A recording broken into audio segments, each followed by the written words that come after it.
Hello बच्चों, good morning, good evening, good afternoon, जब भी आप हमारा ये वीडियो देख रहे हैं। और उम्मीद करते हैं आप सबकी पढ़ाई बहुत अच्छी चल रही होगी। ठीक है। और मैं ये भी उम्मीद करता हूँ कि आपने पिछला वाला लेक्चर देख के आया होगा। ठीक है। तो जैसा कि आपको पता है कि हमने क्लास 10th की बायोलॉजी पार्ट सेक्शन स्टार्ट किया है। ठीक है। आज इसका लेक्चर नंबर 2 है। ठीक है। और लेक्चर 1 में हमने जो स्टार्टिंग में थी, हमने जस्ट एन इंट्रोडक्शन कवर किया था कि होलोजिक न्यूट्रिशन, ऐसे modes of nutrition, autotrophic, heterotrophic, और वैसे कि हमने एक तरीके का लाइफ प्रोसेस में क्या क्या होते हैं आपने पढ़ा था कि nutrition, digestion, respiration, transportation, excretion, control and coordination, reproduction, ये सब आपके एक तरीके के लाइफ प्रोसेस होते हैं। ठीक है। किसी भी नॉन लिविंग से अगर आपको लिविंग बीइंग में कन्वर्ट हो रहा हो तो आप क्या करते थे, सभी लाइफ प्रोसेस को एक साथ एक बॉडी में ही आप करवा दीजिए, तो आपकी जो नॉन लिविंग बॉडी है वो किस में कन्वर्ट हो जाएगी, लिविंग बॉडी में कन्वर्ट हो जाएगी। ठीक है। उसके बाद आपने जस्ट पढ़ा था कि मोड्स ऑफ न्यूट्रिशन क्या होता है। तो मोड्स ऑफ न्यूट्रिशन आपके दो तरीके के थे। पहला था आपका ऑटोट्रॉपिक न्यूट्रिशन, दूसरा था आपका हेटरोट्रॉपिक न्यूट्रिशन। ऑटोट्रॉपिक न्यूट्रिशन में बेसिकली प्लांट फोटोसिंथेसिस करके अपने फूड को खुद बनाता है। एंड सेकंड आपका था हेटरोट्रॉपिक न्यूट्रिशन, जिसमें हेटरोट्रॉपिक न्यूट्रिशन बेसिकली क्या होता है, जो एनिमल्स होते हैं वो किसी दूसरे ऑर्गेनिज्म पे डिपेंड होते हैं, वेदर इट इज प्लांट और वेदर इट इज एनिमल। ठीक है।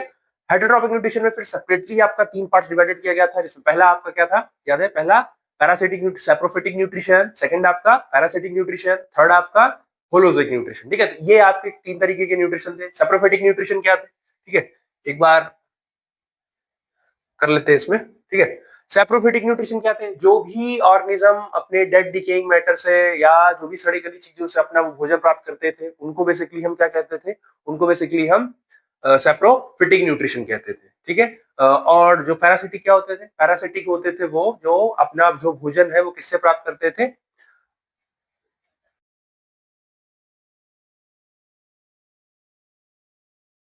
पैरासिटिक क्या होते थे, पैरासिटिक वो होते थे जो अपने फूड के लिए किसी दूसरी बॉडी पर निर्भर करते थे। ठीक है। दूसरी बॉडी पर वो रहते थे, जिन बॉडी पर वो रहते थे उस बॉडी को हम होस्ट बोलते थे, और वो खुद अपने आप में क्या होते थे, पैरासाइट होते थे। प्लाज्मोडियम, एस्कैरिस, लाइस, मैंने एग्जांपल दिया था आपको।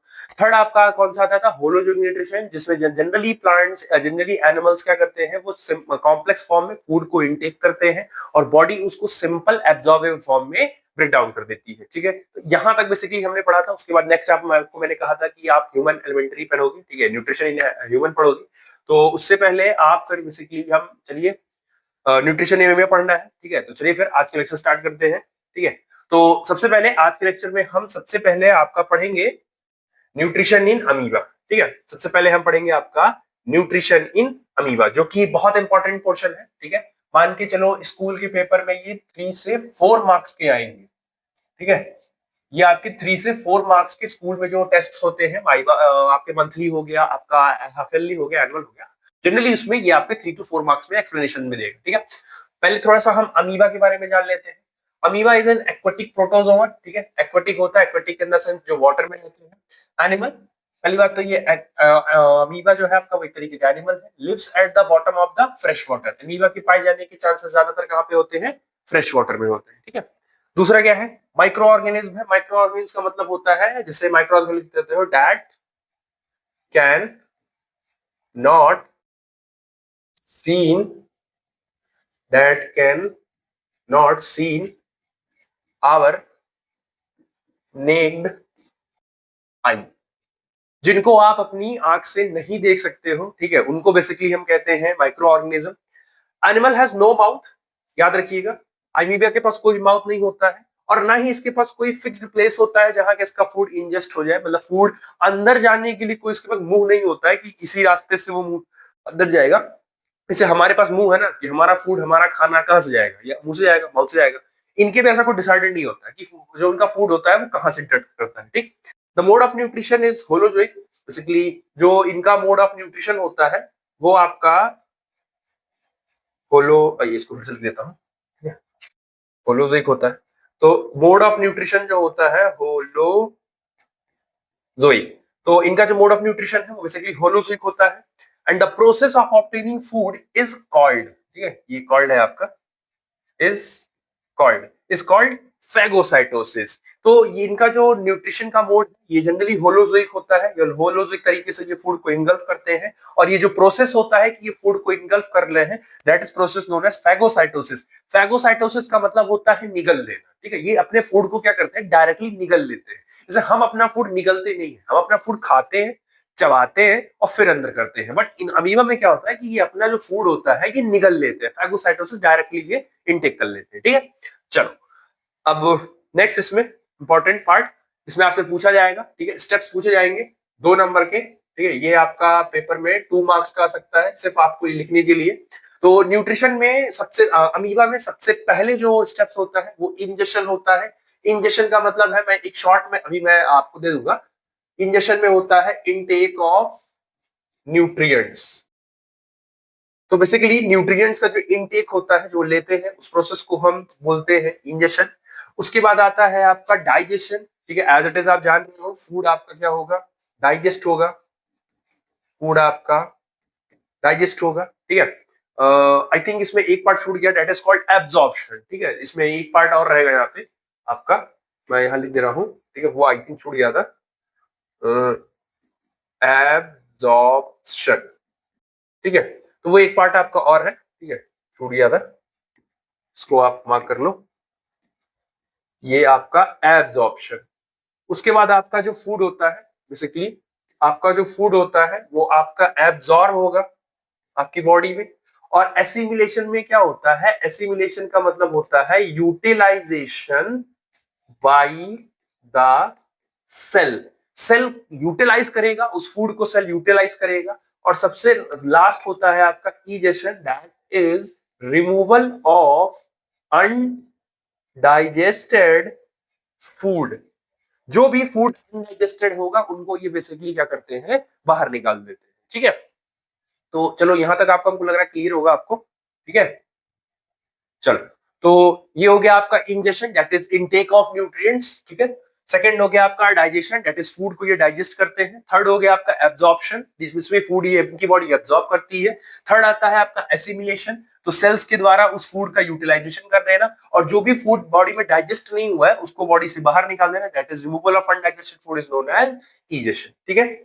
चलो अब आता है एक एक के बारे में हम पढ़ लेते हैं। दैट इज फर्स्ट है आपका इंजेक्शन, आई थिंक आपको दिख रहा होगा, ठीक है, आपको दिख रहा होगा, नहीं दिख रहा होगा थोड़ा बड़ा कर देते हैं, ठीक है। मैं एक बार देख लेता हूँ आपको दिख रहा है या नहीं दिख रहा है कैमरे में। तो आई थिंक आपको दिख रहा है, ठीक है, चलो ये एकदम साफ है। चलिए, तो सबसे पहला स्टेप है आपका, सबसे पहला स्टेप है आपका इंजेक्शन, ठीक है। इंजेक्शन क्या होता है, चलो, it involve taking of food. जैसे मैंने कहा, जैसे इंजेक्शन में क्या होता है, टेकिंग ऑफ फूड, तो ये फूड का क्या करते हैं, ये इनटेक करते हैं। अमीबा इनगल्फ, इनगल्फ का मतलब मैंने बताया ना, इनगल्फ का मतलब ये अपने फूड को क्या करते हैं, निगल लेते हैं। engulf the microscopic food particle by forming pseudopodia। ये लाइन आप याद रखिए, क्योंकि इनके पास मुंह नहीं होता। मैंने बोला ना अभी स्टार्टिंग में कि अमीबा के पास कोई भी किसी भी तरीके का माउथ या मुंह नहीं होता है जहां से ये अपने फूड को इनटेक कर सकते हैं, ठीक है, ये इनके पास नहीं प्रेजेंट होता है। तो ये अपना फूड को इनटेक करने के लिए क्या यूज करते हैं, सूडोपोडिया। बेसिकली आप बोल सकते हो कि सूडोपोडिया इनका माउथ का काम कर रहा हो। सूडोपोडिया एक तरीके का इनका माउथ है जिससे ये फूड को इंटर लेते करते हैं। द सूडोपोडिया टेम्परेरी प्रोसेस, ठीक है, टेम्परेरी प्रोसेस होता है which help in locomotion and food capture. तो दो है, ठीक है, आपसे ये फंक्शन पूछा जा सकता है, ठीक है, आप नोट डाउन भी करते चलो। आपसे ये पूछा जा सकता है फंक्शन ऑफ सूडोपोडिया। तो फंक्शन ऑफ सूडोपोडिया में आपको दो चीजें पता चल गई। पहली क्या है, पहली तो आपका मिल गया हेल्प्स इन लोकोमोशन। लोकोमोशन मतलब इनको एक जगह से दूसरी जगह जाने में ये बेसिकली हेल्प करता है। और दूसरा इनका जो फंक्शन हो गया वो हो गया आपका फूड कैप्चर। तो ये इनको फूड कैप्चर मतलब फूड पकड़ने में भी हेल्प करता है ये, ठीक है। तो ये क्लियर हो गया होगा आपको। चलो, the food particle gets surrounded by the encircling pseudopodia which touch each other by their tips। तो जब फूड जनरली इनके पास आता है तो ये जनरली सूडोपोडिया का फॉर्मेशन करते हैं। अभी मैं फिगर से समझाऊंगा, फिगर भी है उसका, ठीक है। तो सूडोपोडिया क्या करता है, जनरली जो फूड पार्टिकल आता है तो उसके चारों तरफ ये एक घेरा बनाते हैं, सर्कल बनाते हैं। by the tip. At this, the moment the membrane closer to the food particle get dissolved in the food is captured along with the lysosome that is present in the cytoplasm into the cell in the form of back cell that is food vacuole. तो ये जब इन circle बनाते हैं तो इन circle बनाने के बाद धीरे धीरे धीरे करके ये उस फूड को क्या करते हैं अपने सेल के अंदर साइटोप्लाज्म में इंक्लोज कर लेते हैं एट लास्ट कहां पे ले जाते हैं वो फूड वैक्यूल में. ठीक है. Further process takes inside the food vacuole में ले जाने के बाद and the process of injection is known as phagocytosis. और इसी प्रोसेस को हम क्या बोलते हैं फैगोसाइटोसिस. तो फैगोसाइटोसिस का मतलब मैंने बता दिया आपको क्या होता है इनगल्फिंग ऑफ फूड का जो इनगल्फिंग करते हैं ये फूड को ये जो निगल लेते हैं उसी को हम क्या बोलते हैं फैगोसाइटोसिस. ठीक है. चलो फर्स्ट स्टेप हो गया. आप देखते हैं सेकंड स्टेप दैट इज आपका क्या है digestion. So long as the food is in the food vacuole. ठीक है. It is not truly inside the body. क्या है कि आपका जो फूड वैक्यूल में जो आपका फूड है वो अभी खाना आपका फूड वैक्यूल में ही है. अभी वो बॉडी के अंदर नहीं गया है. बॉडी में नहीं फूड वैक्यूल में ही है वो खाना. It can be said to be actually within the body when enters the cytoplasm by passing through the membrane of the food vacuole. It can be said to be actually within the body when it enters the cytoplasm. Basically क्या होता है कि इनका जो food vacuole होता है वो क्योंकि बॉडी के अंदर ही होता है आपका. ठीक है. बॉडी के अंदर ही प्रेजेंट है लेकिन ये साइटोप्लाज्म के अंदर है लेकिन अभी भी इनका फूड है वो फूड वैक्यूल में ही प्रेजेंट है. पूरी बॉडी में भी नहीं इनका किया है. This can occur only in the form of solution. ठीक है. ये बेसिकली सोल्यूशन की फॉर्म में ही रखते हैं उसको. So the food is actually converted into soluble form. क्यों रखते हैं कि उनका जो फूड होता है वो soluble form में कन्वर्ट हो जाए इन फूड वैक्यूल के अंदर with the help of different digestive enzymes. क्योंकि फूड वैक्यूल के अंदर क्या होता है डिफरेंट डाइजेस्टिव एंजाइम्स प्रेजेंट होते हैं. ठीक है. Present in cytoplasm. This is called digestion. उसको हम क्या बोलते हैं डाइजेशन बोलते हैं. ठीक है. तो सेकंड स्टेप भी कंप्लीट हो गया. नेक्स्ट आता है आपका थर्ड स्टेप दैट इज आपका है assimilation. The digested food component are soluble and can easily diffuse into the cytoplasm, passing through the membrane of the food vacuole. तो जो डाइजेस्टेड फूड होता है जो कि सॉल्युबल होता है वो इजीली डिफ्यूज हो जाता है साइटोप्लाज्म में passing through the membrane of food vacuole. तो अब क्योंकि फूड वैक्यूल से जो आपका फूड होता है वो साइटोप्लाज्म में आके डिफ्यूज कर दिया जाता है. It is then utilized by the cell. Line मैंने वाली की थी. अब इस सेल के द्वारा क्या कर लिया जाता है यूटिलाइज कर दिया जाता है. Entry and utilization of simple food component with a cell is called assimilation. तो ये ध्यान रखिएगा कि फूड का साइटोप्लाज्म में इंटर हो जाना और उस फूड को सेल के द्वारा यूटिलाइज कर ले जाना इस बेसिकली पूरे प्रोसेस को हम क्या बोलते हैं एसिमिलेशन बोलते हैं. ठीक. लास्ट प्रोसेस आता है आपका the portion of food which is not digested. ठीक है. Not digested and assimilated remain in the food vacuole. भाई जो फूड डाइजेस्ट नहीं हुआ है तो वो फूड वैक्यूल में रह जाएगा एज इट इज. और अनडाइजेस्टेड फूड को थ्रू आउट द बॉडी से बाहर कर दिया जाता है. This process of elimination of undigested food is called injection. ठीक है. समझ में आ गई थी. चलो ठीक है. यहां तक आ गया होगा. चलो अब समझ लेते हैं हम एक बार फिगर इसका समझ लेते हैं. तो बेसिकली ये आपका अमीबा है. ठीक है. ये आपका अमीबा है. ठीक है. और ये आपका अमीबा का न्यूक्लियस है जैसे इन्होंने बनाया. और ये आपका देखो फूड पार्टिकल. ठीक है. ये यहाँ पे क्या है फूड पार्टिकल है. अब जैसे ही ये फूड पार्टिकल इसके करीब आया तो अमीबा ने क्या किया इसको चारों तरफ धीरे धीरे किसका फॉर्मेशन करना स्टार्ट कर रहा है. वो किसका कर रहा है सूडोपोडिया का. सूडोपोडिया का काम फूड के चारों तरफ एक इंसर्कलिंग मेम्ब्रेन का काम करता था. जैसे ही ये बढ़ाते ये देखो फिर ये इंक्लूड कर लिया फूड पार्टिकल को. देखो कहां कर लिया फूड पार्टिकल. देखो कहां आ गया इसके अंदर आ गया. ठीक है. फूड पार्टिकल अंदर आ गया. अब जैसे ही फूड पार्टिकल अंदर आ गया तो बेसिकली अब ये फूड पार्टिकल सबसे पहले कहां भेज दिया जाएगा फूड वैक्यूल को भेज दिया जाएगा. अब फूड वैक्यूल क्या करेगा फूड वैक्यूल के अंदर आपके डिफरेंट सेवरल एंजाइम्स होते हैं. उन एंजाइम्स को बेसिकली क्या करेगा से इन फूड को डाइजेस्ट करेगा. डाइजेस्ट करने के बाद इसको साइटोप्लाज्म में भेज देगा और साइटोप्लाज्म में फिर इस बॉडी का एसिमिलेशन हो जाएगा. मतलब सेल के द्वारा यूटिलाइजेशन हो जाएगा. ठीक है. क्लियर हो गया. ठीक है. थोड़ा सा लाइटनिंग की दिक्कत है समझ रहा हूं बट आपको मुझे नहीं देखना है. ठीक है. मुझे नहीं देखना है. आप जो कंटेंट है आप उसको देखिए क्योंकि मुझे देख के आपके नंबर नहीं आने वाले हैं. तो आप सब कंटेंट देखिए. चलो तो ये मान के चलो ये टॉपिक जो था आपका ये पूरा जो है फिगर के साथ मान के चलिए ये पूरा टॉपिक आपका फिगर के साथ आपका 5 मार्क्स में आएगा. ठीक है. ये 5 मार्क्स में आने के चांसेस पूरे रहते हैं इसके. और टीचर जनरली स्कूलों में जो टीचर्स पूछते हैं इसका क्वेश्चन मैं बता दे रहा हूं. इसका क्वेश्चन आएगा आपसे डिस्क्राइब न्यूट्रिशन इन अमीबा, ये क्वेश्चन आएगा। Describe the nutrition in amoeba. तो ये बेसिकली आपके 4 नंबर का क्वेश्चन आएगा, जिसमें आपको फिगर के साथ एक्सप्लेन करना है, चारों प्रोसेस विद फिगर। ठीक, चलिए अब आते हैं नेक्स्ट हम न्यूट्रिशन इन ह्यूमन बीइंग। चलो, तो नेक्स्ट आता है हमारा nutrition in human being. I think आपको दिख रहा होगा, ठीक है, देख लेता हूं एक बार, दिख रहा है या नहीं। चलो, दिख रहा है या थोड़ा सा बड़ा कर देता हूं, ठीक है, थोड़ा सा इसको थोड़ा सा नीचे कर देता हूं, छोटा करके, और इसको थोड़ा बड़ा कर देता हूं। अब आई थिंक आपको विजिबल होगा, ठीक है। चलो, न्यूट्रिशन इन ह्यूमन बीइंग। अब ह्यूमन बीइंग का पढ़ते हैं। तो human beings are heterotrophic.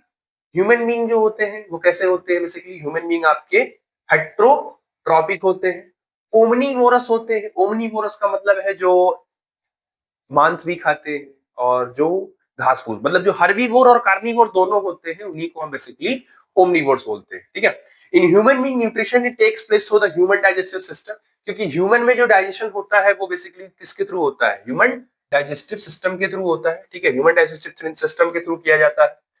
The human digestive system consist of following 2 parts. Human digestive system के पार्ट आपका 2 पार्ट होता है। पहला पार्ट हो गया आपका एलिमेंट्री कैनाल, ठीक है, पहला हो गया आपका एलिमेंट्री कैनाल, एंड सेकंड हो गया आपका डाइजेस्टिव ग्लैंड। तो ये 2 तरीके की ह्यूमंस में प्रेजेंट होते हैं, ठीक है। ये क्लियर हो गया होगा। अब इनको छोटा कर देते हैं और इनको बड़ा कर देते हैं, ठीक है। इनको ऊपर कर देते हैं और इनको बड़ा कर देते हैं और इनको बड़ा कर देते हैं। चलो चलो, नेक्स्ट आता है आपका इसको भी मिटा देते हैं, दैट इज एलिमेंट्री कैनाल। ठीक, चलो, the alimentary canal is a long tube. सबसे पहले लॉन्ग ट्यूब होता है with a muscular wall. Muscular wall होता है। The alimentary canal consist of following part. Alimentary canal के पास कई सारे पार्ट्स होते हैं, ठीक है। आप चाहो नोट्स भी यहीं से बना सकते हो, ठीक है, सेपरेटली आपको नहीं, आपको दिख ही रहा है तो आप नोट्स चाहो प्रॉपरली बना लो, फिर बाकी जो डाउट होगा वो आप पूछना, बता दूंगा आपको, ठीक है। तो इसके कुछ फॉलोइंग पार्ट्स हैं, जैसे एलिमेंट्री कैनाल के कुछ पार्ट्स हैं आपके, जैसे इनमें से सबसे पहला पार्ट होता है एलिमेंट्री कैनाल का माउथ। सेकंड पार्ट होता है आपका बकल कैविटी, या उसी को हम बोलते हैं ओरल कैविटी, ठीक है। बकल कैविटी और ओरल कैविटी दोनों नाम होता है, तो कभी कभी हम इसको बकल कैविटी भी बोलते हैं, कभी कोई ओरल कैविटी बोलते हैं। और ये दो, इसमें 2 चीजें रहती हैं। तो एक तो रहता है आपका टीथ, ठीक है। अगर देखो एक चीज और है इसमें कि समझ लो, ये भी तो समझ ही रहे हो, अगर सिंगल है, क्या है, अगर सिंगल है तो सिंगल दांत को आप क्या बोलते हो? टूथ। सिंगल दांत को, एक को आप दांत बोल, टूथ बोलोगे। जब मल्टीपल्स ऑफ दांत हो जाते हैं तो उनको क्या बोलते हैं? टीथ। जैसे आपके पास अभी क्या है? टीथ है, आपके पास टूथ नहीं है, आपके पास टीथ है, क्योंकि आपके पास मैक्स टू मैक्स 27-28 दांत होंगे, अगर कोई टूटा उटा नहीं होगा तो, मतलब किसी ने मार के एक सारा गिराया नहीं होगा तो, ठीक है। तो आपके पास टीथ है। एंड सेकंड है आपका टंग, ठीक है। तो ये 2 पार्ट हो गए। थर्ड आता है आपका फेरिंग्स, ठीक है। थर्ड आता है आपका फेरिंग्स, एंड नेक्स्ट आता है आपका उसके बाद ओसोफेगस, ठीक है। तो देखो माउथ हो गया, फिर थोड़ा सा माउथ से आप अंदर जाओगे तो ये जो अंदर आपकी कैविटी है, अंदर कैविटी है, उसको हम बोलते हैं ओरल कैविटी या बकल कैविटी। बकल कैविटी से आप थोड़ा सा आगे जाओगे तो आपको मिलेगा फेरिंग्स। फेरिंग्स से आप थोड़ा सा और नीचे आओगे तो आपको मिलेगा ओसोफेगस, ठीक है। ओसोफेगस के बाद आपका आता है स्टमक। स्टमक के अंदर टोटल 3 पार्ट्स होते हैं। ये एनसीईआरटी ने मेंशन नहीं किया है बट मैं कर दिया हूं। पहला पार्ट है आपका कार्डियक, दूसरा पार्ट है आपका फंडस, एंड तीसरा पार्ट है आपका पाइलोरिक। तो ये सब लिखते चलो। सेकंड, उसके बाद नेक्स्ट पार्ट है आपका that is most important part of our digestive system, that is small intestine. इसके पार्ट भी 3 पार्ट होते हैं। पहला है आपका ड्यूडेनम, दूसरा है आपका जेजुनम, एंड तीसरा है आपका इलियम, ठीक है। तो ये सब आप नाम याद रखिएगा, पूछा जाएगा आपसे। नेक्स्ट चैप्टर आता है उसके बाद आपका लार्ज इंटेस्टाइन, ठीक है। उसके बाद आता है आपका लार्ज इंटेस्टाइन। इसमें भी 3 पार्ट है। पहला है आपका सीकम, दूसरा है आपका कोलन, और तीसरा है आपका रेक्टम। कोलन में फिर कई पार्ट्स होते हैं, जैसे पहला पार्ट हो गया आपका असेंडिंग कोलन, सेकेंड पार्ट हो गया आपका ट्रांसवर्स कोलन, देन आफ्टर आ गया आपका descending colon, and then after last आ गया आपका सिग्मॉइड कोलन। तो ये जब आप अभी चार्ट जब आपको दिखाएंगे ह्यूमन का तो आपको वहां क्लियर हो जाएगा। बट अभी आप थोड़ा सा ये सब चार्ट डाटा जो है आप इसको अच्छे से आप प्रिपेयर रखो, ठीक है। इसको आप अच्छे से याद रखो। तो स्टार्ट कहां से हुआ था आपका? एलिमेंट्री कैनाल, माउथ से, ये आपका फर्स्ट पार्ट है। माउथ के बाद आपका बकल कैविटी या ओरल कैविटी, जिसके अंदर टीथ और टंग आता है। टीथ सिंगल होता है तो टूथ, कई होता है तो टीथ।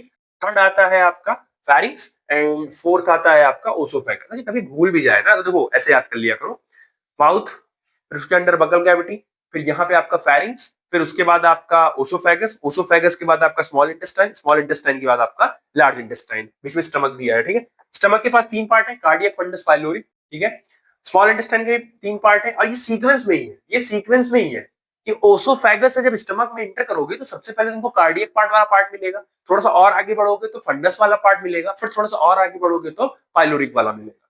सेम ऐसे स्मॉल इंटेस्टाइन का भी वही सेम पैटर्न है कि थोड़ा सा आप आगे बढ़ोगे सबसे पहले आपको ड्यूडेनम मिलेगा, देन आफ्टर आप थोड़ा सा और आगे आओगे तो आपको फिर जेजुनम मिलेगा, एंड देन आफ्टर आपको उसके बाद इलियम मिलेगा। ठीक है, तो आई थिंक ये क्लियर होगा आपको। चलो नेक्स्ट पार्ट देखते हैं, large intestine as a same. फिर आप लार्ज इंटेस्टाइन में जाओगे, सीकम मिलेगा, सीकम के बाद आपको कोलन मिलेगा, फिर कोलम में आपको ये सब पार्ट मिलेंगे और सबसे लास्ट में आपको रेक्टम मिलेगा। ठीक है, चलो तो स्टार्ट करते हैं हम अपना पहला से, माउथ से। ठीक है, तो इस करेंटली लेक्चर में इसको मैं नीचे कर देता हूँ। ठीक है, ऊपर आई थिंक थोड़ा सा शाइन कर रहा होगा, इसको मैं नीचे कर देता हूँ तब आपको दिक्कत नहीं होगी। ठीक है, तो अभी फिलहाल इस लेक्चर में हम जो है, हम इस लेक्चर में आपका, क्योंकि धीरे धीरे पढ़ना है, बहुत तेज अभी नहीं पढ़ना है। ठीक है, थोड़ा सा आपको भी ग्रिप भी बनानी है। तो इस लेक्चर में हम आपको माउथ करेंगे, माउथ कंप्लीट करेंगे, बकल कैविटी, ओरल कैविटी करेंगे एंड आपका फेरिंग्स करेंगे। ये तीन पार्ट हम करेंगे, बाकी इसमें तीन तक, तो ये हम इस लेक्चर में ये तीन पार्ट करेंगे आपका। ठीक है, तो चलो, तो आता है आपका माउथ। अब माउथ क्या होता है? ठीक है, माउथ क्या होता है? सबसे पहले ये जो अपर लिप होती है और ये जो आपकी लोअर लिप होती है। ठीक है, जो अपर लिप है आपकी, आपकी अपर लिप, आपकी लोअर लिप, ये दोनों आपकी कहलाती है माउथ। यही आपका कहलाता है माउथ।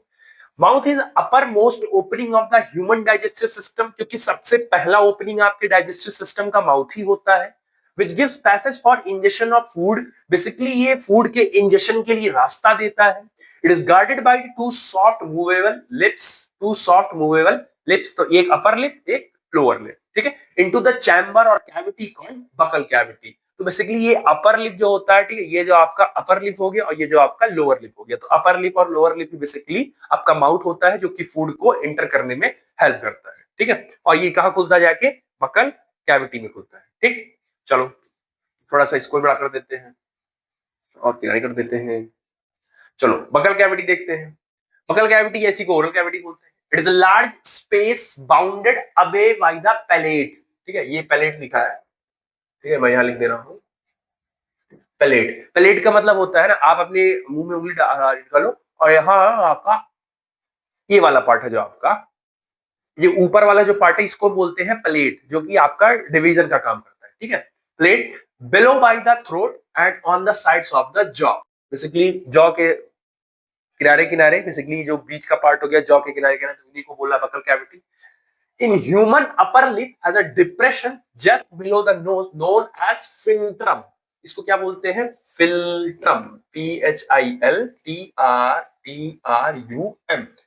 अपर लिप ना, जो अपना अपर लिप है ना, उसमें अपर लिप में देखो नोज के जस्ट नीचे अपर लिप पे यहाँ पे क्या है आपका, थोड़ा सा क्या मिलेगा आपको, ये थोड़ा सा गड्ढा मिलेगा। ठीक है, तो यहाँ जो गड्ढा होता है ना अपर लिप में, जो थोड़ा सा गड्ढा होता है उसी को बेसिकली हम क्या बोलते हैं? फिल्ट्रम बोलते हैं। ठीक है, आई थिंक वो लग रहा थोड़ी सी लाइटिंग की है दिक्कत, बट एज इट इज वही है, एक दो दिन में सही हो जाएगी वो भी। ठीक है, अभी तो ये सही किया है, एक दो दिन में लाइटिंग की भी दिक्कत है, वो थोड़ी सही हो जाएगी, बट फिलहाल आप कंटेंट देखिए अभी। चलो फिल्टर हो गया, समझ आ गया। तो अपर लिप है आपका, अपर लिप में बीच में जो गड्ढा होता है उसी को बोलते हैं।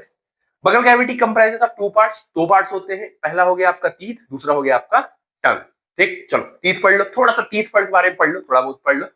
Tooth is divided into three part. अभी टूथ क्यों लिखा है? देखो अभी एक दांत की बात हो रही है। टूथ का मतलब मैंने बताया ना, टूथ का मतलब क्या होता है? सिंगल। ठीक है, सिंगल, सिंगल दांत, सिंगल दांत। तो ये एक है, तो एक दांत जो होता है तीन चीजों से मिलकर बनता है। पहला है आपका क्राउन, दूसरा है आपका नेक और तीसरा है आपका रूट। तो दांत जो होता है वो इन तीन चीजों से मिलकर बनता है। इसमें तीन पार्ट्स होते हैं। सबसे पहला आता है आपका, सबसे पहला आता है आपका क्राउन। ठीक है, सबसे पहला आता है आपका क्राउन। आपका क्राउन क्या होता है? Crown basically exposed part of the tooth. ठीक है, जो आपको दिखता है, जो रगड़ते हुए बैठ सुबह सुबह, और ये जो आप हंसते हो तो जो दांत दिखता है ना, हंसते वक्त जो दांत दिखता है बेसिकली, वो एक्सपोज्ड पार्ट आपका कहलाता है crown. Next the part of the teeth which is surrounded by the gums. फिर आप देखो दांत जो होता है गम्स से यहाँ पे आपका अंदर थोड़ा सा ढसा होता है, तो उसके ऊपर गम्स होता है, लगे होते हैं, गम्स होते हैं, वो होता है neck. The part of the root which is invaginated into the jaw hole, वो हिस्सा जो एकदम दांत एकदम उसमें होल में, जॉ होल में एकदम जाके फिट बैठा होता है, वो बेसिकली कहलाता है आपका रूट। ठीक है। Tooth is made up of two parts. आपका जो टूथ होता है वो दो पार्ट से मिलकर बनता है। फर्स्ट इज आपका इनेमल एंड सेकेंड इज आपका डेंटाइन।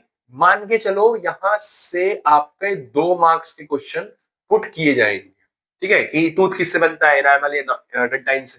चलो फिर यहाँ से इनेमल आप नोट्स बना लेना। ठीक है, यहाँ से आप नोट्स लिख लेना। ठीक है, वीडियो रोक के आप नोट्स बना लेना, प्रॉपरली आपको मिल जाएगा, नोट्स सारे यहीं पे मिल जाएंगे आपको ऐसे ही। Enamel it is the hardest non living. सबसे पहले तो ये याद रखिएगा, हार्डेस्ट है और वो भी non living, hardest non living part of the tooth. ठीक है, it is the hardest substance of the body. भाई बॉडी का सबसे हार्डेस्ट पार्ट है, हैविंग 96% मिनरल मैटर। लगभग 96% इसके पास मिनरल मैटर होता है, बॉडी के सबसे ज्यादा। Responsible for shining of tooth. ओहो, तो दांत सुबह सुबह उठ के आप चमकाते हैं कि दांत चमक जाए आपका, तो वो बेसिकली इनामल की वजह से ही होता है। अगर एक बार इनामल चला गया तो फिर कोई भी टूथपेस्ट यूज करते रहो, वो आपस चमक नहीं आए। ठीक है, तो फिर घिसते रहना, आने नहीं वाली अगर एक बार इनामल चला गया। अब जी सीनियर क्लासेस में है, इनामल पूरी जिंदगी में सिर्फ एक ही बार बनता है। इनामल को बनाने वाली जो सेल होती है, ठीक है, एनसीईआरटी ने दिया, थोड़ा सा पढ़ ही रहे हो तो थोड़ा सा जान लो। इनामल इनामल को जो सेल बनाती है, उस सेल का नाम होता है एम्लियोब्लास्ट सेल। उस सेल का नाम होता है एम्लियोब्लास्ट सेल। और ये एम्लियोब्लास्ट सेल क्या होता है, इनामल को बना के डिस्ट्रॉय हो जाती है, खत्म हो जाती है, मर जाती है। ठीक है, तो एम्लियोब्लास्ट सेल जो होता है वो इनामल को बनाती है और उसके बाद खत्म हो जाती है। इसका मतलब एक बार इनामल बन गया, अब वो थ्रू आउट द जिंदगी नहीं बनेगा। तो इसीलिए अपना अपना दांत बचा के रखो, ज्यादा मार पीट नहीं करो, तो टूट जाएगा तो फिर से चमकेगा भी दांत। ठीक है, हाँ चलो। No more enamel can be formed in the life time of tooth. जैसा कि मैंने बताया दिया आपको, टूथ बिकॉज एम्लियोब्लास्ट सेल, ठीक है, ameloblast cell degenerate after the formation of enamel. समझा दिया मैंने कि अगर एक बार वो चला जाएगा तो वापस आपको वो नहीं मिलेगा। ठीक है, सेकंड पार्ट आता है आपका इसका डेंटाइन। सेकंड पार्ट है इसका आपका डेंटाइन। चलिए डेंटाइन देख लीजिए। Dentine it is the hardest living. अब दोनों में क्लियर रखना, इनेमल क्या है आपका, इनेमल आपका हार्डेस्ट नॉन लिविंग है। ठीक है, इनेमल आपका हार्डेस्ट नॉन लिविंग पार्ट है, जबकि डेंटाइन जो है वो आपका हार्डेस्ट लिविंग पार्ट है वो आपका। ठीक है, maximum part of the tooth 70% mineral of matter. लगभग मैक्सिमम पार्ट टूथ का डेंटाइन ही कवर करता है, लगभग 70% मिनरल मैटर। उनके पास 96 होता है। Ever growing teeth only dentine is present. ठीक है, डेंटाइन बार बार ग्रोथ कर सकता है, वो बन सकता है। Responsible for yellowish nature of tooth. तो आपके दांत का जो पीलापन है वो गिनाते हैं, डेंटाइन गिनाते हैं। तो बैठ के जो रगड़ रहे होते हो वो इन्हीं की वजह से होता है, तो आप टेंशन मत लीजिए, ये इनबिल्ट होता है। कितना भी कर लो, ज्यादा चमकने नहीं, जो रहेगा वो आपको वही मिलेगा। ठीक है, चलो अब थोड़ा सा टूथ का हम क्लासीफाई देख लेते हैं।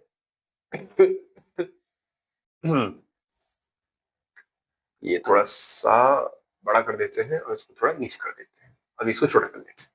चलिए नेक्स्ट है आपका classification of tooth on the basis of shape and size. Shape and size के बेसिस पर इसको क्लासिफाई किया जाता है। सबसे पहले होता है होमोडंट। ठीक है, सबसे पहले होता है आपका होमोडंट और दूसरा है आपका हेट्रोडंट। दूसरा क्या है आपका, हेट्रोडंट। ठीक है, होमोडंट देखो नाम में लिखा है, होमो का मतलब सेम, मतलब सारे दांत सेम शेप के होंगे और सारे के साइज भी सबकी सेम ही होगी। एग्जाम्पल के तौर पर याद कर लो, बोनी फिशेस, रेप्टाइल्स और वेल, जो कि एक तरीके का मैमल है। वेल मछली नहीं है, वेल मैमल है, क्लियर रखना। Heterodont different types of different shape के होंगे, डिफरेंट साइज के होंगे, जैसे हम लोग, हमारे पास अलग अलग दांत है। और क्रोकोडाइल एक्सेप्शन में है। ठीक है, क्रोकोडाइल के पास भी अलग अलग दांत होते हैं। सेकंड क्लासिफिकेशन आती है, जैसे ये आपकी फर्स्ट क्लासिफिकेशन बेस्ड होगी, सेकंड आती है आपकी सक्सेशन।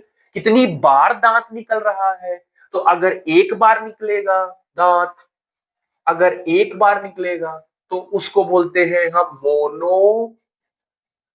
मोनोफाइडंट। देखो डंट का मतलब ही होता है ना दांत, ये बेसिकली दांत से रिलेटेड ही होता है डंट का मतलब। तो मोनो का मतलब होता है अगर दांत पूरी जिंदगी में सिर्फ एक बार निकलता है तो वो मोनोफाइडेंट कहलाएगा। किनको उनको निकलता है, जैसे वेल को पूरी जिंदगी में एक ही बार निकलता है। प्लेटिपस ये एक ऐसा जानवर है, ऐसा मैमल है जो एग देता है, मतलब है तो मैमल लेकिन देता एग है, अंडा देता है। ठीक। अच्छा दूसरा, जिनके पूरी जिंदगी में दो बार दांत निकलता है, ठीक है, दैट इज कॉल्ड डाइफेडेंट। हम लोग होते हैं एक बार दूध का दांत, फिर परमानेंट दांत। दूध का दांत is known as temporary tooth, और उसके बाद वाला परमानेंट टूथ। ठीक है, तो हम लोग हो गए। Eruption of tooth twice in the life, ठीक है, दो बार निकलता है अगर आपका दांत दो बार निकलता है। ठीक है, फर्स्ट सेट ऑफ टीथ, इसको बता देते हैं। ये क्लियर हो गया, मोनोफाइडेंट और डाइफेडेंट, ये क्लियर हो गया होगा। First set of teeth is called temporary teeth. ठीक है, टेम्परेरी टीथ बोलते हैं उसको, या उसको मिल्क टीथ बोलते हैं, दूध का दांत बोलते हैं, या उसको हम लैक्टियल टीथ भी बोलते हैं। क्या बोलते हैं उसको हम? लैक्टियल टीथ भी बोलते हैं। Second set of teeth is known as permanent teeth. जो सेकेंड सेट निकलता है हमारा वो परमानेंट टीथ होता है, जैसे मैमल्स हम लोग हो गए। उसके बाद आता है पॉलीपेट, निकलते ही रहता है, तोड़ो निकला तो निकलता ही रहता है। That is eruption of tooth many times, amphibia, reptiles. तो ये सब याद रखना ना, ठीक है, कहीं आना होगा तो आ जाएगा एमसीक्यू, क्योंकि वैसे भी बोर्ड के लेवल थोड़े से हार्ड हो रहे हैं। तो थोड़ा बहुत तो डिटेल रखो यार, ठीक है। आप साइड बुक पढ़ोगे तो आपको नोट्स में से ही सारे क्वेश्चंस मिल जाएंगे, इसकी श्योरिटी है। ठीक है, तो आप थोड़ा बहुत पढ़ते चलो। उसके बाद आता है आपका, इसको पढ़े थोड़ा सा बड़ा कर लेते हैं। चलो, थर्ड जो तरीका है, ठीक है, थर्ड जो तरीका है वो आपका है on the basis of attachment of teeth. ठीक है, क्या है आपका थर्ड तरीका है on the basis of attachment of teeth, कि टीथ निकल अटैच कैसे हुआ है, आपके जबड़े में टीथ अटैच कैसे हुआ है। तो पहला है आपका एक्रोडंट। एक्रोडंट का मतलब है कि अटैच्ड ऑन द सरफेस और jaw bone of jaw bone. ठीक है, आई थिंक क्या हुआ देखते हैं। चलिए, तो हम यहाँ पे आपका देख रहे थे, एक्रोडेंट आपका देख रहे थे, ठीक है। और मैंने कहा कि टीथ इज आपका जो दांत होता है सरफेस ऑफ जॉ बोन, ठीक है, वो आपका एकदम जॉ बोन में अटैच होता है आपका, दैट इज बोनी फीचर, और एम्फीबिया में एकदम उसका बना रहता है, आपका जॉ बोन में अटैच रहेगा, सरफेस पे रहेगा। मोस्ट इंपॉर्टेंट की आपका ये सरफेस पे ही रहता है, ठीक है, ये सबसे इंपॉर्टेंट है। ये आप ध्यान दीजिएगा कि ये सिर्फ आपका बेसिकली कहाँ रहते हैं, सरफेस पे रहते हैं। दूसरा आपका आता है pleurodont, tooth is present in the lateral groups of the jaw bone. थोड़ा थोड़ा बहुत के अंदर जाते हैं, उससे ज्यादा नहीं जाएंगे, जैसे आपका स्नेक और लिजार्ड में होता है, ठीक है। उसके बाद आता है आपका थीकोडेंट, ठीक है, उसके बाद आता है आपका थीकोडेंट। तो थीकोडेंट बेसिकली क्या है? थीकोडेंट का मतलब होता है tooth is invaginated in the cavity of jaw bone. इसमें क्या होता है ना कि दांत के लिए अपने अपनी एक एक कैविटी होती है, और उस कैविटी के अंदर बेसिकली दांत आपका धसा होता है, जैसे हमारे अंदर, मैमल्स के अंदर और क्रोकोडाइल के अंदर। अब जैसे ह्यूमंस का याद करना है, ठीक है, बेसिकली आपको ह्यूमंस का याद करना है। तो ह्यूमंस के याद करने की जो ट्रिक होती है, ह्यूमंस के याद करने की जो ट्रिक है वो आपकी है DTH।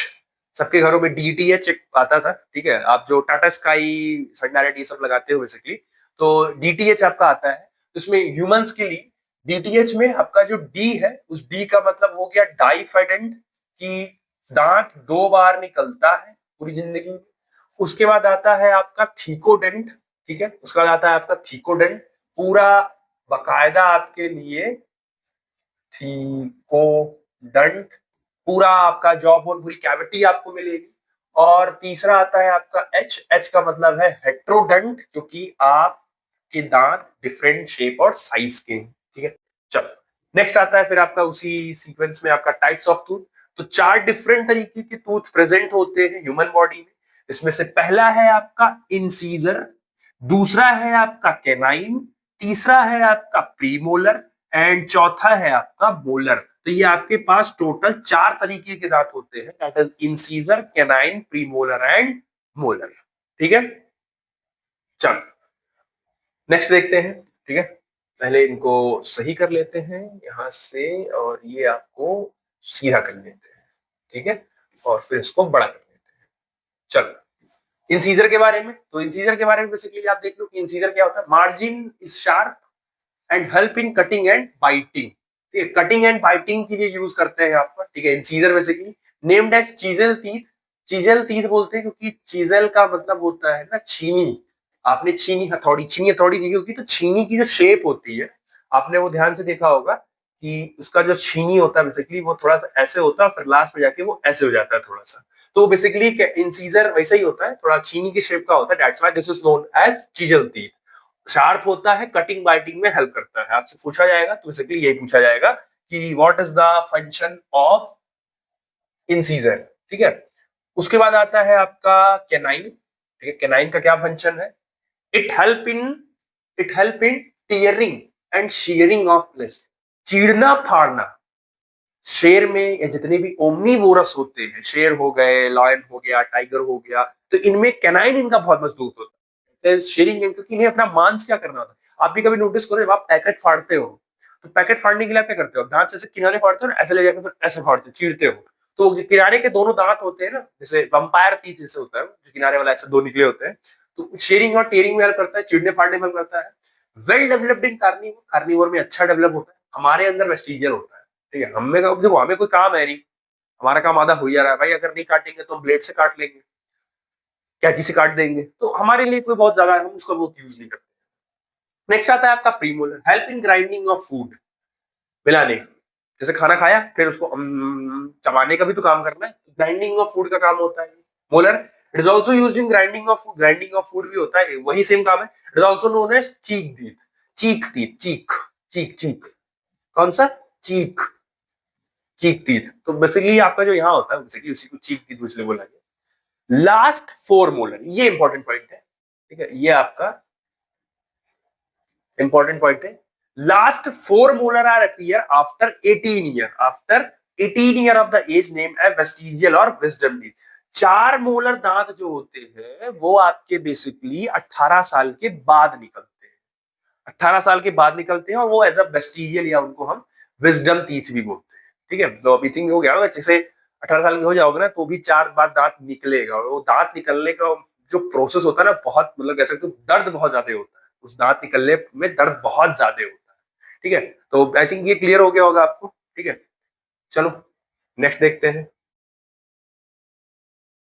Next and most important, जो आपको बहुत अच्छे से रटा होना चाहिए, और आप ये मान के चलो कि यहां से आपको ये एकदम 100% है, 2 मार्क्स। 2 मार्क्स आपको एकदम मान के चलो, आपको मिलेंगे ही मिलेंगे यहां से आपको। ठीक है, तो ये बहुत इंपॉर्टेंट है। ठीक है, इंपॉर्टेंट, ये इंपॉर्टेंट है आपके लिए, 2 नंबर्स के लिए आपके डैम श्योर कि आपको 2 मार्क्स के मिलेंगे ही मिलेंगे। That's called dental formula. ठीक है, डेंटल फॉर्मूला आप एकदम अच्छे से इसको याद करो, रटे रहो। ठीक है, इसको लिखना कैसे है वो मैं आपको बता दे रहा हूँ। ठीक है, चलो डेंटल फॉर्मूला आप लिखोगे कैसे, सबसे पहले आप क्या करोगे, आप लिखोगे सीधे सी, दैट इज कैनाइन, फिर प्रीमोलर, और फिर उसके बाद मोलर, आई सी लिखोगे, आई सी। उसके बाद आप लगाओगे अंडरलाइन आईसीपीएम, उसका फोन नंबर की तरह 2123 2123, ये बेसिकली आपको, ये हो गया आपका। ठीक है, 2123 अब इसको समझो कैसे, ये सिर्फ एक जॉब का दिया, सिर्फ एक पार्ट का दिया, जैसे क्या समझना, ये थोड़ा सा है, इसको थोड़ा सा क्या समझना। अगर मैं माउथ का पढ़ रहा हूं तो एक हिस्सा ये होता है, ये सेंटर वाला, और एक हिस्सा ये वाला जो हिस्सा है ये आपका हो गया अपर जॉ। और सेम ऐसे ही अगर मैं नीचे वाला हिस्सा बनाऊं तो ये सेंटर और ये सेंटर, तो ये हो गया आपका लोअर, ठीक है। तो ये हो गया आपका लोअर जॉ, ये हो गया आपका लोअर जॉ। अब आप इसको एक चीज और समझो, लोअर जॉ और इन सब में कैसे होगी, तो इसमें जो अपर जॉ में जो इधर का पार्ट है, इधर का, इसमें सिर्फ बोल रहे हैं कि इधर वाले पार्ट में होता है आपका दो इंसीजर, मतलब दो इंसीजर इस तरफ हो गया और दो इंसीजर इस तरफ हो गया, ठीक। एक कैनाइन इधर हो गया और एक कैनाइन इधर हो गया, दो प्रीमोलर इधर हो गया और दो प्रीमोलर इधर हो गया, तीन प्रीमोलर इधर हो गया, उसमें तीन मोलर इधर, तीन मोलर इधर। अगर आप जोड़ो तो तीन दो पांच, पांच दो सात, देखा मतलब हाफ में कितना हो गया, हाफ में हो गया आठ, इधर भी सेम हाफ में हो गया आठ, तो अपर जॉ में कितना हो गया 16, और सेम ऐसे पैटर्न आप नीचे रखोगे तो नीचे हो जाएगा 16। ठीक है, पॉइंटिंग समझ गया होगा। ये जो आपको दिया है ये अपर, ये दोनों अपर के, ठीक है, आप ऐसे इमेजिन कर सकते हो। अब अपर का भी वो एक साइड, सिर्फ वो एक साइड का, फिर ऐसे दूसरी साइड कर लो और उसके बाद क्या करते हैं यहाँ से 2 से मल्टीप्लाई कर, जो भी यहाँ वैल्यूज आएंगे वो मैथमेटिक्स होता है।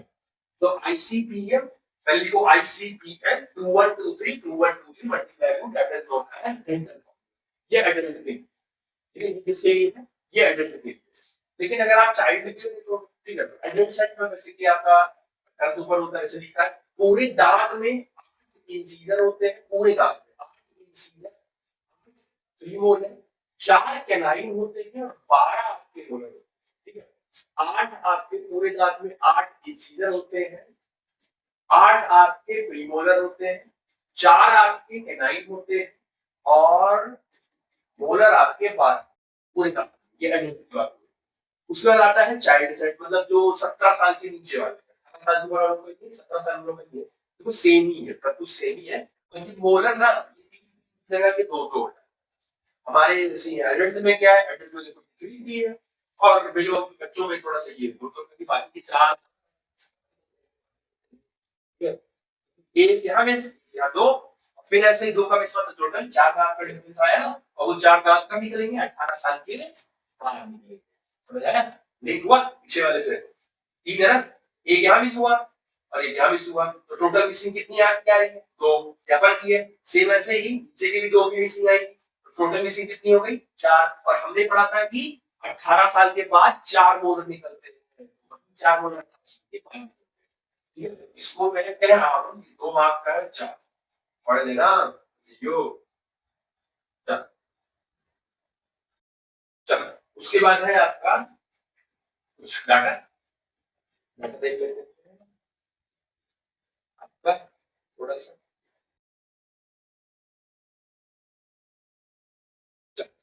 उसके बाद आता है आपका कुछ mammals having maximum number of tooth is very, data याद कर लीजिए कि mammals में सबसे ज्यादा जो दांत होते हैं वो मेल के होते हैं, मैक्सिमम नंबर ऑफ हेटेरोडेंट, अलग अलग तरीके के जो दांत होते हैं वो अपोसम पे होते हैं, और लगभग इनके पास कितने तरीके थे, जैसे हमारे पास 4 तरीके थे ना, मोलर, प्रीमोलर, कैनाइन, इंसिजर, इनके पास टोटल 50 तरीके थे होते हैं। Tongue is made up of voluntary और स्केलेटल मसल, टंग जो हमारी जीभ होती है वॉलंटरी में होती है, वॉलंटरी का मतलब जिससे अपनी इच्छा से खा, तो ये हम कर सकते हैं ना, आप अपनी मर्जी के हिसाब से आप अपनी टंग को मूव कर सकते हैं।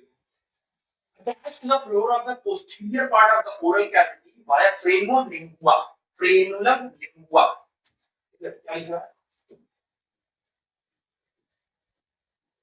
फ्रेनुलम लिंगुआ, ठीक है, ठीक है, क्या होता है आपका फ्रेनुलम लिंगुआ, इंफ्रारेड 10th में नहीं, तो मैं बता दे रहा हूँ कि आपका जो टंग होता है वो आपकी ओरल कैविटी, ओरल कैविटी जो है ना, ओरल कैविटी उसके पोस्टीरियर में एकदम पीछे, पीछे के साइड में जो जिस पार्ट से वो कवर होते हैं, जिस पार्ट से वो अटैच होता है, उस पार्ट को हम बोलते हैं फ्रेनुलम लिंगुआ, नहीं है टंग में, ऐसा आप जानना चाहोगे आप जानिए। The bone which is used to attach the tongue is known as hyoid bone. कौन सी बोन है, जीभ जिस हड्डी से अटैच होती है उस हड्डी को बोलते हैं हाइवाइड बोन, ठीक है, तो ये क्लियर हो गया होगा, ठीक है। चलो नेक्स्ट आता है उसके बाद आपका फेरिंक्स, तो फाइनेंस क्या पढ़ाओ या नेक्स्ट लेक्चर में इसको ऐड कवर करते हैं, देखो एक बार इजी जैसा अगर मिले तो फिर आगे तो कवर करते हैं। तो चलो ऐसा करते हैं, इसको अगले दिन क्या करते हैं ऐसे, चलो कवर कर लेते हैं, क्या टाइम देते हैं। उसके बाद आता है आपका फाइनेंस। चलो देखिए फाइनेंस क्या होता है।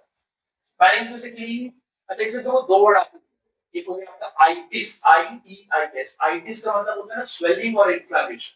बायो में कभी आइटिस वर्ड मिला तो आप स्वेलिंग और इन्फ्लेमेशन बोल सकते हो। और अगर कहीं भी आपको एक्टॉमी मिला, एक्टॉमी उसका मतलब होता है सर्जिकल रिमूवल। अभी आप ह्यूमन प्रोडक्शन पढ़ोगे, ह्यूमनटॉमी, वेसेक्टॉमी, तो वहां से आएगा। थोड़ा सा इंफॉर्मेशन है, पढ़ने में थोड़ा इंटरेस्ट बढ़ जाता है, ठीक है। Friends, common passage for respiration and digestion important है, ठीक है। रेस्पिरेशन और डाइजेशन क्या होता है, कॉमन पैसेज होता है दोनों की, ठीक है। तो कॉमन पैसेज होता है रेस्पिरेशन और डाइजेशन का, उसी से आप सांस भी लेते हो, रेस्पिरेशन वाला प्रोसेस भी है, और उसी से आपका डाइजेशन वाला प्रोसेस, ठीक है। Second and most important, glottis, second most important, glottis is covered with a flap-like structure called epiglottis। अभी glottis क्या होता है, बेसिकली आप समझो पहले। जो आपका pharynx होता है, जो आपका pharynx होता है, बेसिकली आप समझो ऐसे pharynx है, और क्योंकि एक होता है आपका फूड पाइप, ठीक है, एक होता है आपका फूड पाइप और एक होता है आपका फिल्टर पाइप, ठीक है, ट्रैकिया वाला पार्ट होता है। एक हो गया आपका ट्रैकिया, और उसके जस्ट बगल में आपका होता है ओसोफेगस वाला पार्ट, ठीक है। उसके जस्ट बगल वाला हो गया आपका ओसोफेगस। ये वाला जो पार्ट हो गया, इसे मान के चलो आपका ट्रैकिया हो गया, और ये वाला जो पार्ट हो गया, इसको आप सोचो कि ये हो गया ओसोफेगस। ये वाला पार्ट हो गया आपका ओसोफेगस, ओसोफेगस, ठीक। ये हो गया दोनों में। अब होता क्या है, ट्रैकिया वाले पार्ट में, यहाँ पे ट्रैकिया वाला जो पार्ट होता है, इसके ऊपर एक फ्लैप लाइक स्ट्रक्चर होता है। ये क्या होता है, फ्लैप लाइक स्ट्रक्चर, आपको फिगर में यहाँ पे दिख रहा होगा, ठीक है। फ्लैप लाइक स्ट्रक्चर होता है, और इस फ्लैप लाइक स्ट्रक्चर को, फ्लैप लाइक स्ट्रक्चर को हम बोलते हैं एपिग्लॉटिस, फ्लैप लाइक स्ट्रक्चर। और ये जो होल होता है बेसिकली, ये जो आपका बेसिकली जो कैविटी है, जो होल है, इसको हम बोलते हैं ग्लॉटिस, इसको बोलते हैं ग्लॉटिस, ठीक है। तो आप जब खाना खाते हो, ध्यान सुनना, आप जब खाना खाते हो, खाना आपका जैसे मान ली खाना आ रहा है, आ रहा है, आ रहा है, आ रहा है, तो ये उसको पहले से मैंने बना भले तक दिया है, ठीक है। ये मैंने बना भले तक दिया, तो ये एकदम ऐसे सटाई, ये एकदम ऐसे सटाई होगा। तो जब आपका खाना आ रहा है, आपका खाना, आपका फूड आ रहा है, आ रहा है, आ रहा है, फूड जब आता है तो बेसिकली फूड क्या करता है, इस एपिग्लॉटिस के ऊपर ऐसे करता है, फूड इस एपिग्लॉटिस के ऊपर आया और ये इसको ऐसे दबा देता है। एपिग्लॉटिस जो होता है वो ऐसे ट्रैकिया, विंड पाइप के ऊपर कवरिंग होती है, ग्लॉटिस की ऊपर एक कवरिंग कर देती है, उसको ढक देती है।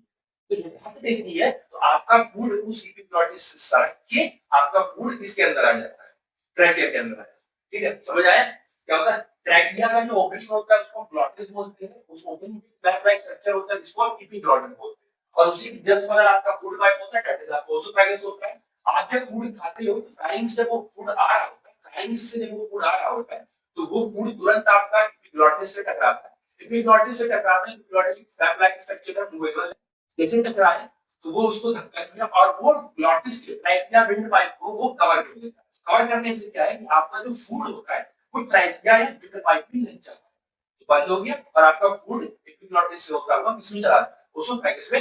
यही रीजन है कि बोला जाता है कि खाते समय बोलना नहीं चाहिए, क्योंकि जब आप बोलोगे तो ट्रैकिया पर लोड पड़ेगा, ठीक है, क्योंकि बोलने के लिए सांस अंदर बाहर करनी पड़ती है, तो ट्रैकिया पर लोड पड़ेगा, ट्रैकिया पर लोड पड़ेगा, सांस अंदर बाहर होगी, तो ये एपिग्लॉटिस बार-बार ये चुप रहोगे, तो एपिग्लॉटिस शांत रहेगा, खुद आएगा पड़ेगा, खुद जाएगा, पड़ेगा पड़ेगा, खुद जाएगा। लेकिन अगर आप बोलते रहोगे, मैं बोल रहा हूं ना, तो मैं बोल रहा हूं मेरा एपिग्लॉटिस बार-बार ऐसे से हो रहा है, मेरा एपिग्लॉटिस बार-बार ऐसे हो रहा है, ये ऐसे से बार-बार एपिग्लॉटिस मेरा हो रहा है। तो अगर आप खा रहे हो और आप बोल रहे हो, तो आप खा रहे हो, बोल रहे हो, खा रहे हो, बोल रहे हो, मन वार है पूरा गलती से ये आगे बढ़ गया और फूड आगे आ गया, तो एपिग्लॉटिस के बंद होने से पहले ही अगर फूड आ गया तो वो फूड आपका फिर कहाँ में एंटर कर जाएगा, तो इनमें पाइप में चला जाएगा, तो फिर वो खांसी आना, छींक आना, वो होना, तो फिर आप पानी पीते हो। ये है, इसलिए कहते हैं खाना इसमें कभी बोलना नहीं चाहिए, याद करो इसको। तो ये बता दिया कि खाना खाते समय कभी बोलना नहीं चाहिए, तो निपट जाओगे, ठीक है, जान चली जाएगी। उसके बाद आता है जो मैंने समझा दिया पीछे आपको, ग्लॉटिस, ठीक है, covered with the flap like structure that is called as epiglottis, ठीक है, वो समझा दिया आपको। At the time of swallowing of the food, glottis must covered by epiglottis. खाना खाते समय जो आपका ग्लॉटिस होता है वो एपिग्लॉटिस के द्वारा क्या कर दिया गया होता है, कवर कर दिया जाता है। नेक्स्ट आता है आपका sound produce only during expiration. Sound तभी प्रोड्यूस होगा जब एक्सपायरेशन, जब आप सांस छोड़ते हो तभी सांस प्रोड्यूस हो सकता है, लेकिन donkey can produce sound during expiration as well as inspiration. लेकिन डंकी गधा जो होता है वो सांस लेते समय भी साउंड प्रोड्यूस कर सकता है और सांस छोड़ते समय भी, ठीक है। अभी कुछ लोग ट्राई कर रहे होंगे, ठीक है, तो कुछ लोग ट्राई कर रहे होंगे कि लेते समय भी देखते हैं साउंड निकल रहा है कि नहीं निकल रहा है, बट आप साउंड सिर्फ एक्सपायरेशन करते समय ही निकाल सकते हो, ठीक है। उसके बाद आता है आपका inflammation of tonsil known as tonsillitis, ठीक है। आप शीशे में कभी जाके देखना, तो आपका शीशे में करोगे तो आपको एक लटकता हुआ स्ट्रक्चर दिखेगा, उसी को बोलते हैं टॉन्सिल। उसमें इन्फ्लेमेशन स्वेलिंग आ जाता है तो उसको हम टॉन्सिलाइटिस बोलते हैं, जैसे कि वहां लिखा था आपका। अगर उस टॉन्सिलाइटिस, आप उस टॉन्सिल को निकाल देते हो सर्जरी के थ्रू, तो उसको हम बोलते हैं टॉन्सिलेक्टॉमी, ठीक है। तो ये हो गया आपका खत्म फेरिंग्स। कल आपका देखते हैं हम स्टमक, ठीक है, नेक्स्ट लेक्चर में आपका स्टमक देते हैं। और अगर कुछ ना समझ में आया हो या वॉइस क्लियर नहीं हुई होगी, ठीक है, ट्राइकिया वाले में पोर्शन में, ठीक है, ट्राइकिया वाले पोर्शन में लगा होगा कि थोड़ा सा दिक्कत हुई थी साउंड के लिए, तो अगर नहीं होगा, नहीं समझ में आया होगा, तब बोलना, मैं फिर से समझा दूंगा, ठीक है। बाकी पढ़ाई करते रहो, और कोई भी डाउट होगा तो आप पूछ लेना कमेंट करके, ठीक है, उसके लिए कोई दिक्कत नहीं है। बाकी नोट्स आप डायरेक्टली यहीं से बनाओ, ठीक है। तो चलिए, पढ़ाई करते रहिए। All the very best, thank you.